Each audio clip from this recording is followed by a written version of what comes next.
Guys, in this episode, we talk to Jesse Jaffe about digital marketing in the Web3 era. He also explains us how we identify a very painful problem in the community and went on to attack it straight on. We speak about Eden, the upcoming election, and we have a very nice giveaway for anyone who wants to join us tomorrow. So stick around and see you inside. You're listening to the Web3 Creators Podcast, where we speak to the brightest minds and builders in crypto, DeFi, NFTs, and the metaverse. Our goal is to give you the absolute best tools for building a thriving business in the Web3 space. Now, here's your host, Hernan Arber. Let's start creating. Please keep in mind that none of what's said in this podcast should be considered financial advice. You are strongly recommended to do your own research and do not take anything we say in this podcast as a recommendation to buy or sell any assets whatsoever. Hello, creators, and welcome to this new episode of the Web3 Creators Podcast. I have with me none less than Jesse Jaffe, CEO and founder of The Beast. We're going to hear all about it in just a minute. How are you, Jesse? Hey, Hernan. Great to be here. Big fan of your podcast. I listened to the episode with Bayal. It was great. So, tough act to follow, but I'll do my best. Thank you very much. Thanks so much. And listen, I really want to dig in with you, but I want to get your story. But I have to start with a bit of an apology, and I want to explain myself because first of all, we should have done this a long time ago because we're both kind of long-standing EOS community members, and this is kind of our first one-on-one personal conversation. So we're doing it live, which I think it takes a bit of getting used to. But when I first heard about the Beast, right? I was a bit more focused on the payment structure and kind of having that queen bee on the top. And at first it seemed to me like some kind of pyramid. It wasn't clear to me, right, how this is going to turn into like a real business. And I couldn't have seen what you had the vision for when you created the Beast. And now after all the traction that you've done and all the awareness and spreading the word that you've done, first and foremost for the EOS ecosystem, but I understand that you're expanding that now. So first of all, sorry, I underestimated what the Beasts were doing. So kudos there, and so we'll get into what the Beasts are in a minute. But first of all, can you tell us more about your experience? Where are you living? How do you get into crypto? How did the Beast came up? Yeah, at the beginning, I didn't know that these were going to be a legitimate business either. And we were just trying a bunch of things and kind of throwing a bunch of things at the wall and see what stuck. And the short story is that we had these things called swarms. And when someone would tweet negatively about EOS, we would either respond ourselves, or there was a great response from an EOS influencer. We would swarm that response, and the results that we saw were very positive for EOS. Sometimes they would delete the tweet. Sometimes they would reply to the swarm content, completely flipping the sentiment. So that was the thing. So I basically bet the company on that. We're not doing anything else. No content creation, nothing else. And that's only on Twitter? For the time that has happened, it's been on Twitter, but we just recently have the capability of going off of Twitter. Now, we're not ready to offer a non-Twitter service yet, but we have now technically we can do it. And it's just a matter of getting those processes in place. Take us to the beginning, Jesse. What are the Beasts? Well, what do you guys do? Why the Beasts and why the structure? It's purposeful. So I want you to explain. Yeah. So the structure is much different now. So yeah, in the beginning we had a structure where you have to figure out, okay, you have a lot of people in this organization. How could we organize them? And we tried some things where it was basically not a bunch, but two middle managers, so two tiers of middle managers with me on top and what we called scout bees at the time on the bottom were our users, basically, on the bottom. And then we had two tiers of managers. So that, for various reasons, it didn't work. One of the reasons is because we started very decentralized in this model where we had a region in each language. And the funds that we are able to raise through Eden and Pomelo, we would have a deterministic way or an objective way to distribute those funds to the different languages. And then those language leaders would decide what to do with those funds. And the only stipulation that I gave them was it had to be about EOS and no negativity or no insulting content. That was it. And the problem with that, it's a great approach, right? Because you can't really, get into a one-on-one. There was back then there was a ton of EOS fought. Like every post just kind of rain of hatred going on Twitter, and that's kind of diminished. So how did you is it part of your work or is it just because Block One is that kind of out of the picture? Well, I think there was a lot of positive things going for EOS in the last year. One of the big things is the ENF and their leadership, and we certainly try to help as much as we can, particularly on the negative content that we see. But basically, just going back, that managerial structure didn't work, and now we have a much more conventional structure, which is basically you have myself. Much more effective, right? They're like actually building and investing in the ecosystem. It's just a lot of what was missing. So what about you personally? How did you arrive at doing marketing? How did you develop your skills? How did you identify that this was the field that you wanted to dedicate on? And when was the step that you took to build your own business versus, looking for work or gigs or what? Yeah. So I went to school for business, and then for a few years after school, I was just trying to figure stuff out. I worked for a couple of companies. Then I have a cousin who's in the crisis management industry. He wrote this Crisis management? Crisis management, yeah. Okay. And he wrote a book called Glassjaw. And when I read that book, it showed me the power of social media or the influence that goes on social media. And I felt that this was a great space to be in from a business perspective because there's a lot of value there. And so I decided to try my own thing.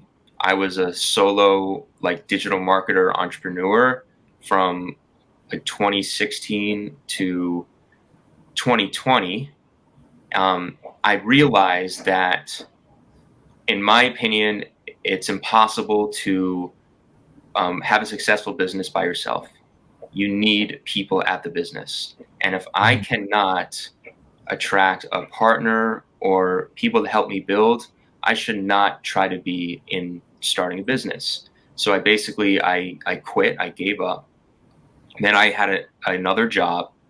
But throughout this whole time, literally from the very start of that, I was looking into EOS. And during that time, I used BitShares, I used Steemit.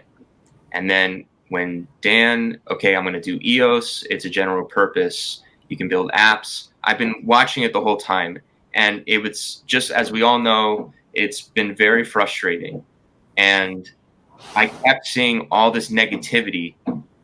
And it got to a point where it's like when the ENF came and the leadership changed and there was going to be real investment in the EOS ecosystem, that encouraged me to write this paper. I'm going to write a paper, see what people think about this idea, and judge from there. And I wrote it, and there's a lot of positive feedback, and it was super risky, but I wanted to do it. I really felt like very passionate about this idea so the premise is we can use a little bit of Web3 in a Web2 arena to gain an advantage.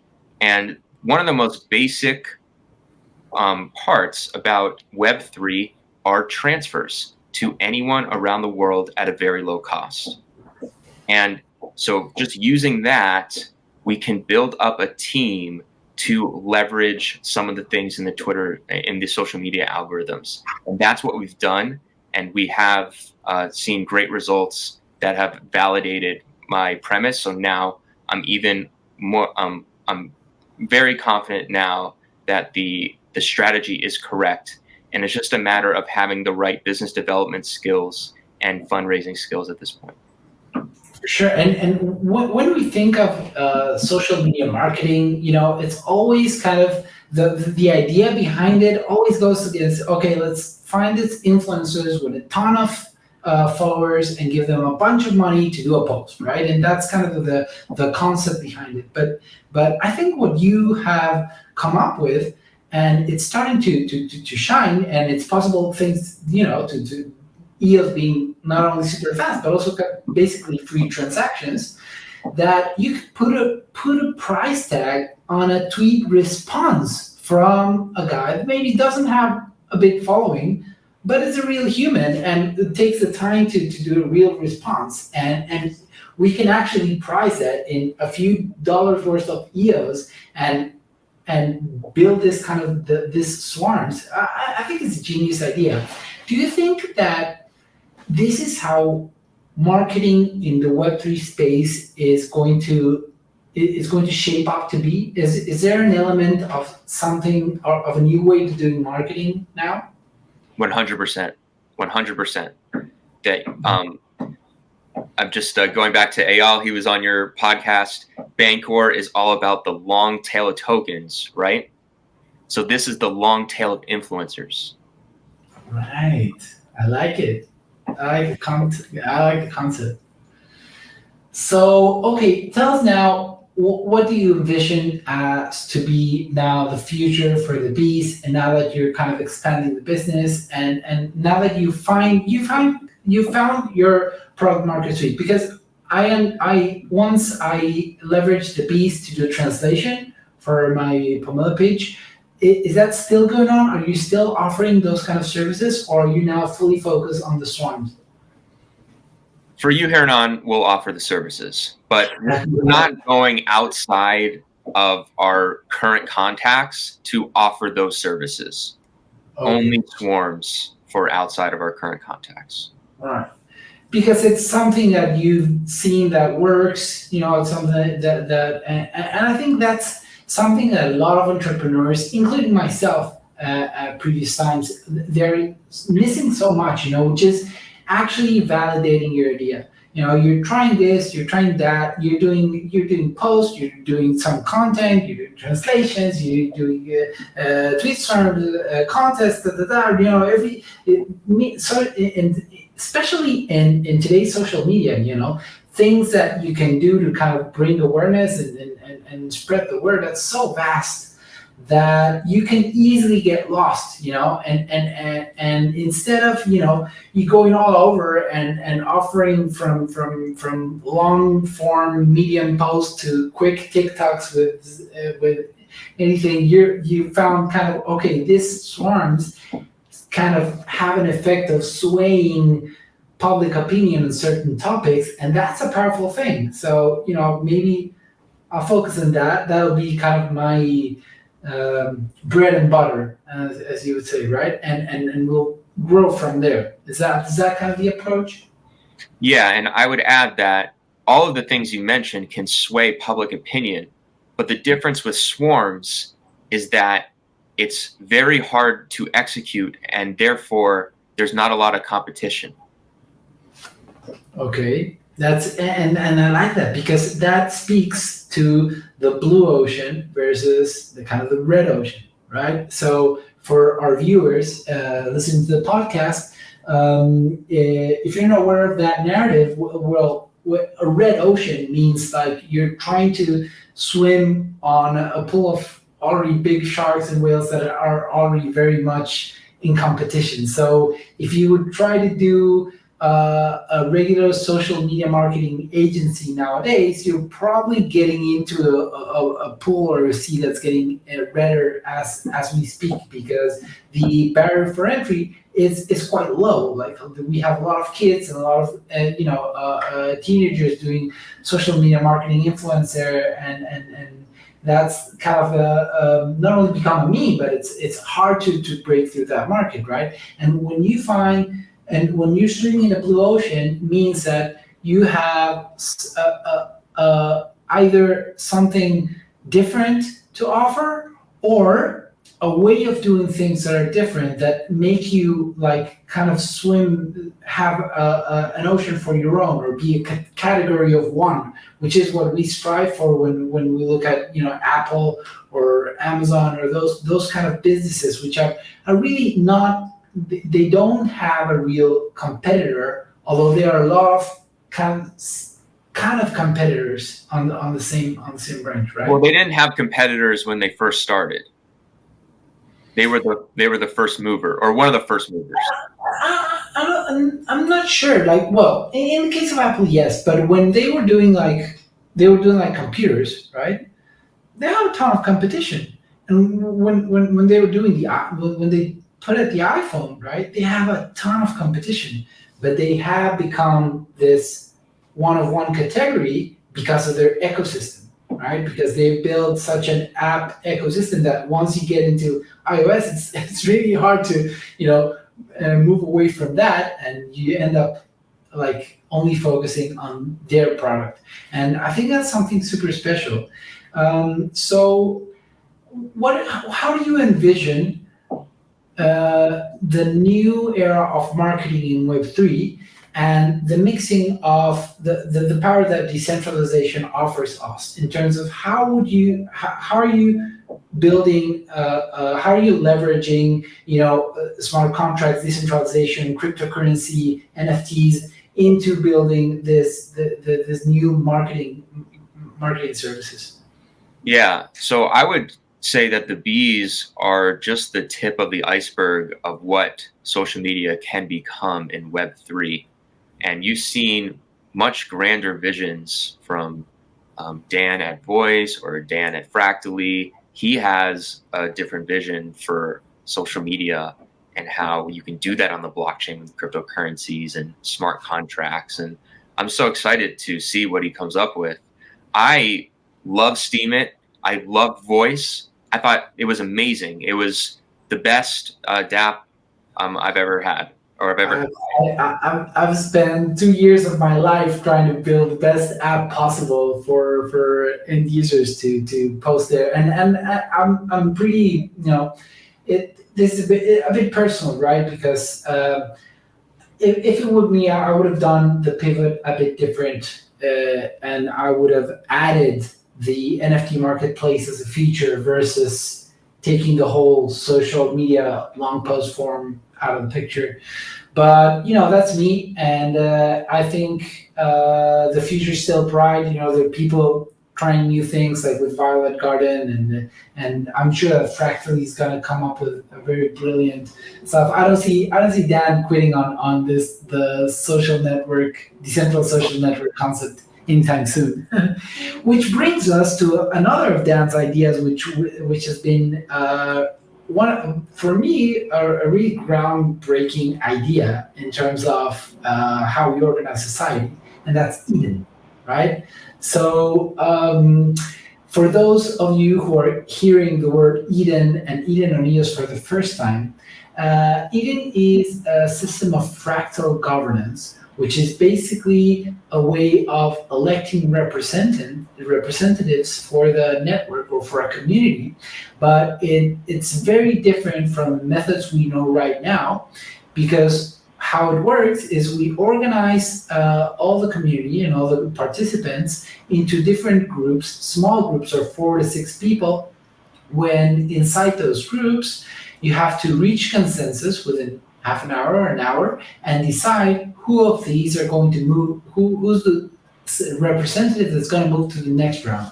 So you are decreasing the amount of participants every round until you get to a group of chief delegates, or the group that ends being at the head of the representatives.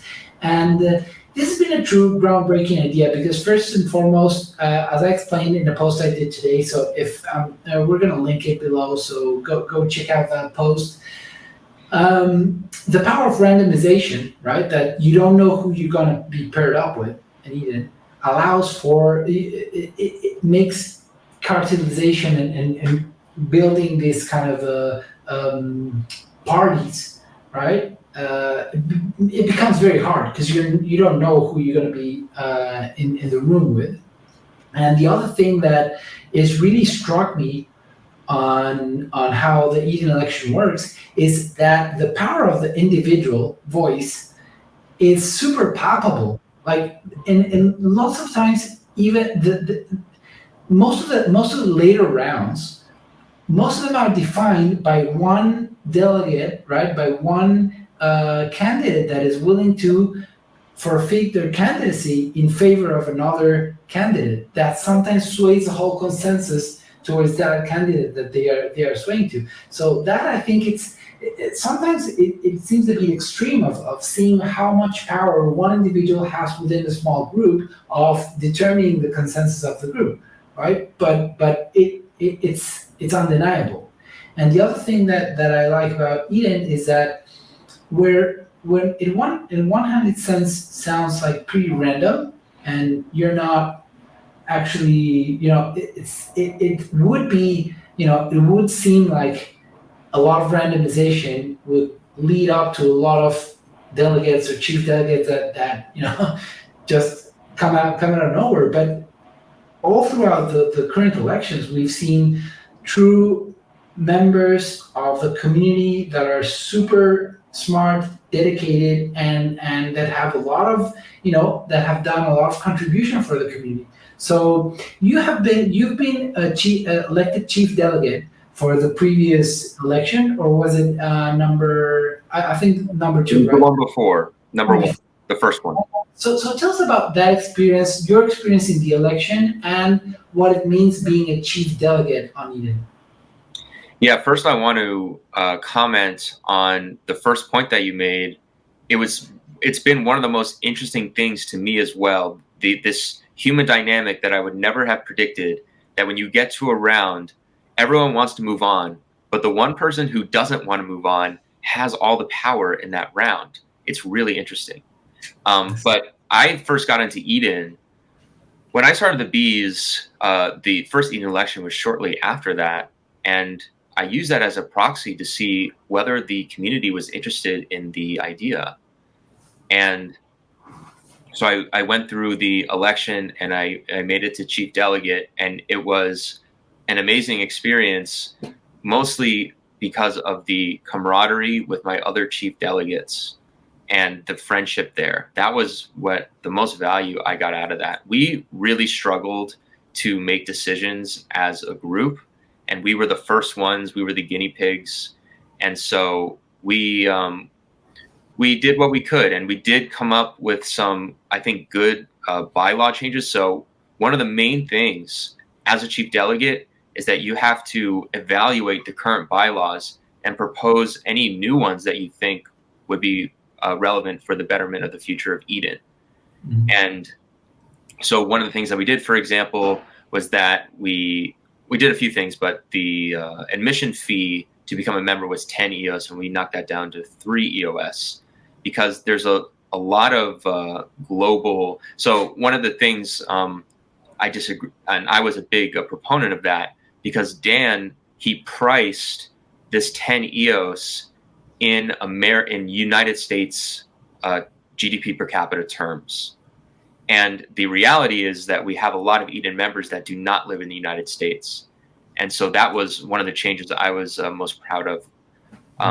But the election is always a really interesting, super fun time. And you get to meet a lot of people. It's kind of like, you can also think about it as like crypto networking. And this is something that I want to talk about, Hernan, if that's okay, in the next section here, or question here, because I, for the last, so this round, yeah, so this concept of crypto networking, I think, is a really basic and effective means to grow the Eden membership. And I had a proposal last election. It's much more thought out now, and I'll be running for that this election. That is great. I'm running on something very similar because. Oh, really? Yeah. Well, not the same that you mentioned now. I just a proposal of awarding everyone who brings a new member with actual EOS from the Eden pool, because I'm seeing all the potential that Eden has as a network, and this is kind of the first OG Web3 Fractal Governance system that's up and running. And this is, I see it like a much bigger mission that even EOS as a cryptocurrency, right? As a blockchain network, it has its own place in our crypto universe. But as the flagship project for Fractal Governance, I think we have a lot of stuff to propose to the world, and the biggest risk I identify right now is member participation, right? Because in every system, every business, every project, it's either expanding and growing, or it's shrinking. Nothing stays there, and it's up and running forever, and it's how it is, right? So I think our critical mission right now is bringing in new members, and especially people that might come to EOS because of the interest of participating in a fractal governance type of election and understanding what the system means, right? Do you agree with that, or what do you envision as the biggest pain point for us in Eden? 100%. We're super aligned, Hernan, in what Eden needs. I think you have a great proposal. And the way I think about it as so that's step one. Step one is incentivizing referrals, getting people to put their foot in the water for Eden. And so my idea is we work with the Eden Fractal community, where you get paid to show up to the meetings and to explain your contribution. It's very much like networking. We want to market it as getting paid for crypto networking. Once we kind of get people interested and increase participation in that way, then we can offer a different service that Chris Barnes has talked about and others have talked about, and that's identity as a service. So these crypto games, they're flooded with bots. Right. And if they had a way to verify unique identity on chain, that's a really powerful solution. But we need the scale first. So we need to invest to what is the lowest hanging fruit here? In my opinion, it's crypto networking. So we need to invest in that, grow the membership, and then do some business, then invest in business development to talk to crypto games about maybe having extra incentives. If you're an Eden member, they can connect the NFTs. I know you can do it technically. I don't know the technical details, but I know it can be done, or I believe it can be done. I don't know. I believe it can be done. And so that's what I think is the best plan for Eden. Yeah, no, first of all, definitely. And another trend and narrative that I think I can build, the thing we could building is to start building kind of Eden nucleus on other communities and other blockchains, and then introducing that kind of elective process. But for that, I think another element that we're missing is how how does Eden affect change within the network, right? Because there's a proxy, right, which is voting for block producers, and that has a certain weight on the consensus, which is cool. But and I think a lot of projects and kind of gigs can spawn off the Eden network, right? Like if each delegate takes it on itself to do, okay, I'm going to focus on Twitter during my election. I'm going to focus on content. I'm going to focus on contacting YouTubers and getting to invite people onto the network. So that's kind of a thing where we can grow. And the other thing that I think, and I want to just talk with you like openly, right? The what gets me so passionate about Eden and fractal democracy is that if there's a global macro trend that I'm truly identifying in the world we live in today, is the loss of faith in our current institutions. Like, the clearest example for everyone is this ridiculous left versus right fight in America, and this illusion of choice that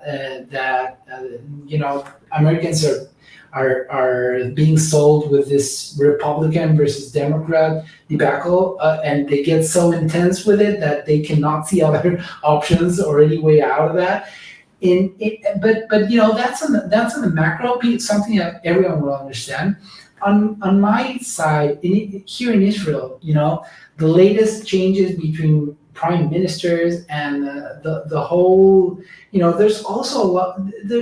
Politicians are hell bent on dividing people, getting them to become very belligerent on their own on their agenda, and the key is trying to make everything about which side are you on this topic, right? And you're either on their side or on our side. It's always this us versus them thing. So I see the system of Eden as a potential to really disrupt this kind of governance, right? We can start very small, right? We just have like 400 something members in the community right now. But if this idea really takes off, I do truly envision, this fractal democracy system being implemented at first in communities, then in small towns, then in cities, then some states. Do you believe that Eden has the power for this kind of expanding onto how our society is run, or do you think this only works with small crypto communities? I tend to think the latter for the time being. I think it'll take generations to realize the vision that you described will be long dead, in my opinion, before that happens. I think the power structures, if you want to disrupt left or right, those, you talk about incumbents, those are the most powerful incumbents in the world. And it's going to take a really long time to get there. But I'm enjoying the journey of, at the small scale here, we can all see the value. It's all there. It's going to take some real champions and warriors and just amazing people to get this in the broader society. Right.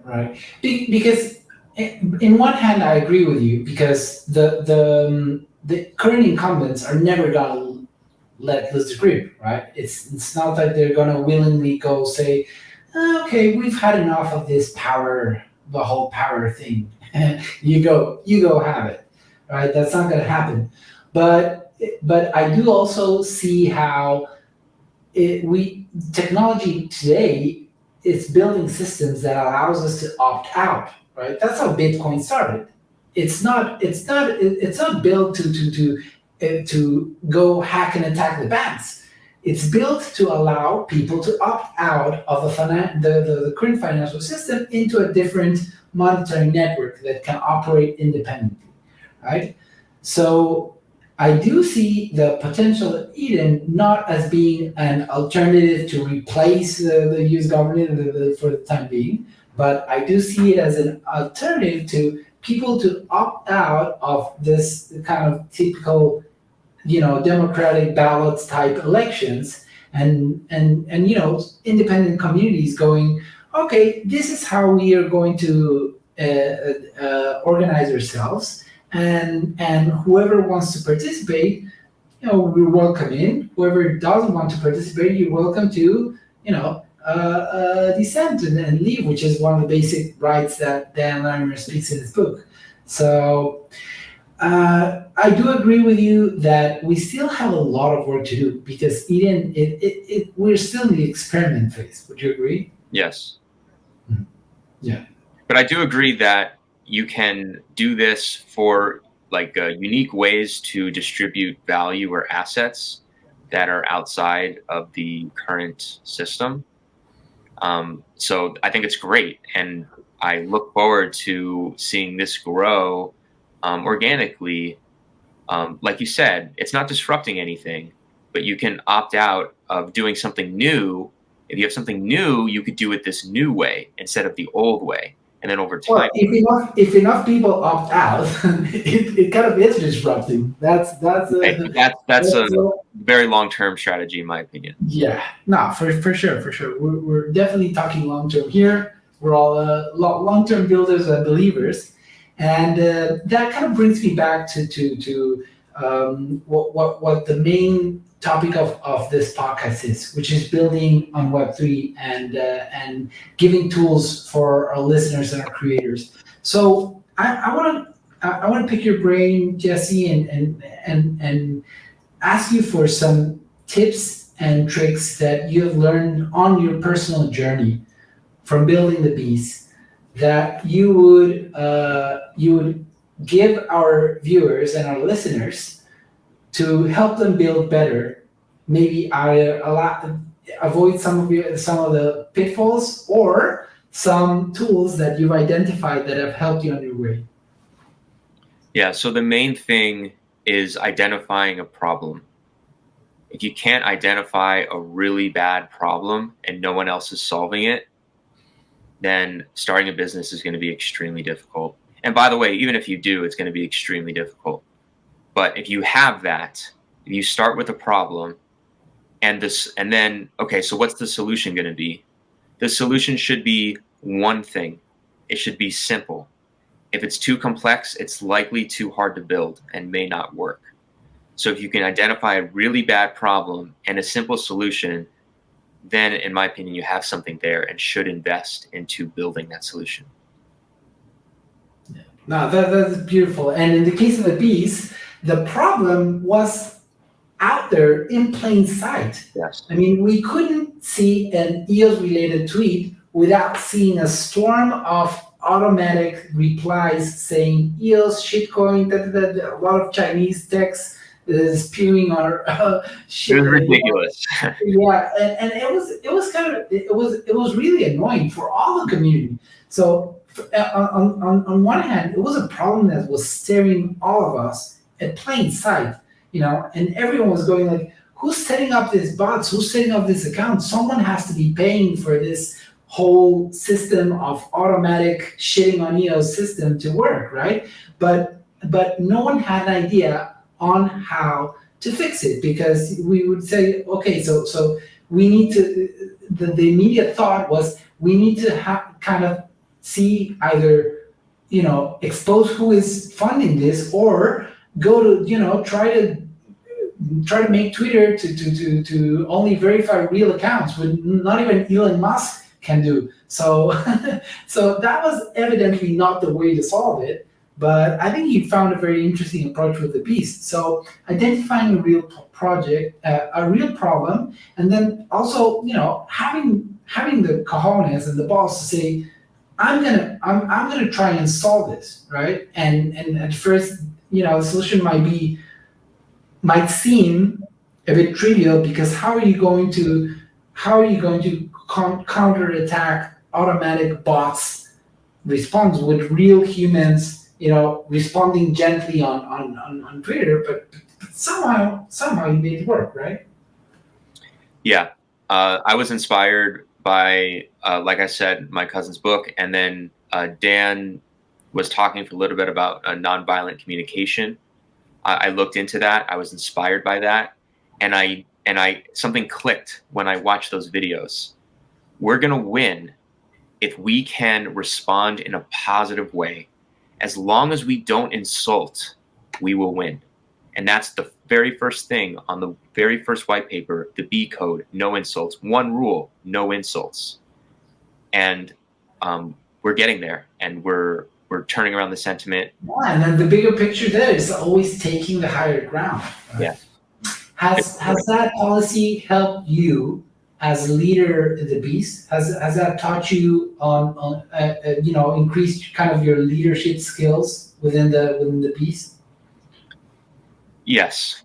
And I have an amazing team, and they are so passionate about the project, and we work really well together because we always want to be kind and respectful to each other and have a really good work environment. How did you manage to build the team that you are now speaking of? When immediately the immediate thought that comes to mind is like, well, you'll most likely have 60 to 70% of people joining probably wanted to make a quick buck and say, yes, here's my response, give me my money, and not really caring about the message. So how do you filter those out? How do you know who's in it, for the good hearted mission, and who's in it for the quick buck? It's a great question. And the only reason why I was able to distinguish between the two is because I've been in EOS for 4 years already. And it didn't feel like research, but that's what it was. I was doing research for years on this community, and I knew I can simply ask them a couple questions, and I knew. And if I were to start this from scratch, I don't believe I would be able to do it, like without being in a community, without doing all that research up front. So how do we translate this into an actionable item? Is it know your people? Is it do your research before taking action? Or is it kind of how do you translate it into? It's really hard. Yeah, you have to do your research if you can. But again, I could do one phone call with someone, and because of all the pain in EOS, I just knew. And so you have to really go through it with people to know if you can trust them. And it's a rare thing. Like, the bees are like there's not a lot of times where in my life where this is like the only time where it makes sense. I don't think I could repeat this like in a different situation. It's just this EOS thing was so unique, and it allowed me to find amazing team members. Like, if you're just starting out, and if you were like me in 2017 and you were just kind of doing your own thing, you were, learning about how to do digital marketing, learning about Facebook ads, getting certified for Google ads. You didn't have a team. I found it extremely difficult and I wanted partners. I tried. It was really frustrating. I tried the solopreneur thing for a couple of times, and even building an app, man. And then I was doing from the coding to the development to marketing to customer support, and trying to raise funds at the same time. Guys, it doesn't work. Yeah. You're not going to grow a company or a business if you're going at it alone. So, if you can maybe reach out to your cousins, or you have siblings or friends, longtime friends, that's a great start. And so we can sum it up as, first of all, identify a real problem. So join a community, right? Become part of a community from the inside. Don't be a lurker. Don't just, be a passive reader. Get involved. Sorry, I think you could be a passive reader. I was very passive. like in the couple years. If you do the research and you can identify a problem, eventually, yes, you do need to go in the community to build the team, but you can look from the outside and legitimately, I think, find a problem. And then once you identify the problem, think of a way that you could attempt at taking that problem, facing that problem straight on and solving that. Yes. And building a great team, right? Which that is some big words, right? But if you know that community that you be involved with, then that makes things easier, because you can identify who's the I've seen his tweets, his content. I know he's he's a proactive member and who's not. So building a great team, and then I guess focusing on what's working and decluttering whatever's not whatever makes you part of a same part of a red ocean, and build try to swim towards the blue ocean as much as you can. 100%. Yeah, those are great tips. Jesse, you see, this is golden. We've just picked your brain and drawn from your experience on building the bees to bring super useful tools to everyone watching this episode. What are you looking towards now? The future. What's next for the bees? What's next for Jesse? Tell us all about that. Yeah. So what's next for the bees is we want to expand beyond Twitter. So the next platform that we're looking at is Instagram. And so we're spending time doing that, and we want to grow the bees to a very large number. And maybe one of the things maybe I should have mentioned that I just thought about is one of the maybe the most difficult thing about managing the bees is we have our users or bees on one side, and we have our clients on the other side. And most often what's good for the clients is bad for the bees, and vice versa. So finding that balance between these two parties is very difficult, and it's something that we work on every day. Right, and that's another tightrope you have to manage when building a business, right? How do you find a good balance between having a good price point for your clients and not cheapening your labor, because you don't want to be cheap. You want to be as you want to be attractive to your suppliers. Yeah. You bet. You want to be warm and abundant with your team, right? So right. So that's also a very, very tight rope we have to handle, and I think we can sum it up as how do you envision Web3 with new governance models, with new ways of doing marketing in kind of a future universe? How would that all work in your vision of the world? It's really hard to project out long term. That's not really how my mind works. I try to just think what is coming in the short term. It's not that like when I invest in a token like EOS, I'm very long term. I'm going to hold this for a long time. I believe in the vision, but let's say I'm not really an author. I'm not painting this. I mean, I see the metaverse, and I see commerce on the metaverse. This is like the clearest thing I could see in relation to your question. But beyond that, it's really, really difficult to predict. I just like to sit back and watch what happens, and to pivot and adjust from what I'm seeing in the near future.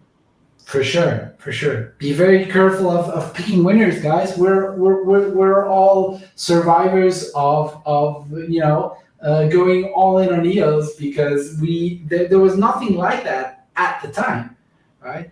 But Right. how things evolve, you could not foreseen. First of all, what happened with the whole block one and then the Diageo money debacle and stuff. But in the other hand, how well the newcomers in this space have done. Like, look at where Solana and Avalanche and Luna, well, Luna, not so much now, but still, the whole ecosystems that have been built and Cosmos and Matic, I could go on, but this is you don't know who's going to win, and people who are clinging on to one specific narrative or one specific community or blockchain might get the same bitter surprise on the next bull run that we had with EOS, right? So it's very important that you don't go on pick on winners, but that you build something that is truly useful. Because I think if we take the beach for example, this is something that you could just extrapolate to any other network, and they'll be happy and willing to pay for swarms for any other product, right? It's just something that works. Yeah, if I could jump in for a second, you reminded me of another point. If someone's watching this outside of EOS, in my opinion, the bull case of EOS is that the network is capable of distributing funding that is different from the founders of the network. So there's this term called active participant in the United States security laws. And all of these other networks were funding the ecosystem from the money that they raised. The founders were funding the ecosystem. They're an active participant. And Block One did not do that. And now the ENF is doing that, but they're not the founders. And so that, I'm not a lawyer, but with my investor hat on, that to me seems like a competitive advantage on the legal side of things. Mm-hmm. No, and the stuff that we've learned and endured on EOS, it's not to be taken lightly. The word battle tested is kind of thrown around a lot, but in terms of infrastructure, in terms of 100% uptime, in terms of speed of transaction, in terms of enabling dApp developers to handle all the transaction costs and build apps that have the same Web2 feel like, in terms of the user doesn't even have to know that they're using a blockchain. Those things are going to be becoming increasingly usable, and wherever I see, the tech is solid, and people know that, and people are taking notice. So I'm also super bullish on the future of EOS. So Jesse, this has been super valuable, Ben, and I've had a great time talking to you, and this has been great, man. Do you want to add something to the episode? Yeah, just if you're seeing this before the Eden election, please consider joining the Eden election. It's October 8th, 1300 UTC. You can join the Telegram channel. We'll link it in the description below to get with members, to get onboarded, and to participate in this revolutionary fractal governance system. For sure. I'm getting to work on this episode right after this, right after we put this up. So this is going out tomorrow. It'll be Friday. So guys, you have 1 day left to join the Eden community. I am offering 25 EOS, which is over $25, that to anyone who wants to participate and is listening to us. The only thing you have to do is DM me either on Twitter or LinkedIn or Telegram, or Discord. You can find me. And then I will personally take the time off to guide you into creating and getting your Anchor wallet, creating your EOS account, signing up to Eden, getting the people to verify that you're going to be a prosperous member of the community, signing you up, and then signing up to the election. That's on me, right? And then on top of that, I'll pay you money. So just come over and join us. This is the best experiment in the new type of governance, which is called fractal democracy. And the sheer experience will at least, give you a great time meeting new people, and at most will really change your idea of how society can be organized. So join us, guys.